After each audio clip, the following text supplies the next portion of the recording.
Hindi na papayag pa ang mga transport group na ibaba pa sa 7 pesos ang minimum na pasahe sa jeep mula sa kasalukuyang 7 pesos and 50 centavos.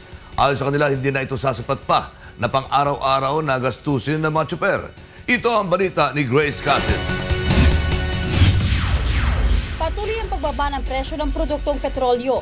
Ngayon, naglalaro na lamang sa 29 pesos at 90 centavos ang presyo ng diesel mula sa dating 42 pesos. Ibinaba na rin sa 7.50 ang minimum na pasahe sa jeep. Subalit hindi na papayag ang ilang transport group na ibaba pa sa 7 pesos ang minimum fare sa jeep. Sa ngayon, dinidinig ng Land Transportation Franchising and Regulatory Board ang isang petisyon para ibaba pa ang pamasahe. Ayon kay Zenaida Marana ng grupong FEDUDAP, masyado nang mababa ang 7 pesos. Paliwanag nito, bumaba man ang presyo ng produktong petrolyo, nanatili pa rin namang mataas ang presyo ng baterya, gulong, motor oil at maging ang pagpapa-change oil.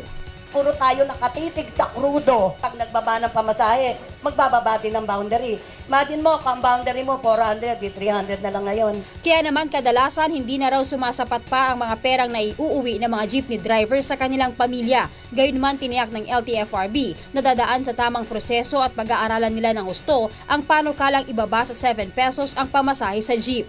Sa ngayon patuloy na dinidinig ng ahensya ang nasabing petisyon. The board will likewise seek the NEDA to conduct social and economic impact analysis on the petition for fair rollback and the opposition filed thereto by the oppositors in this case. Grace Cassin, UNTV News, Worldwide.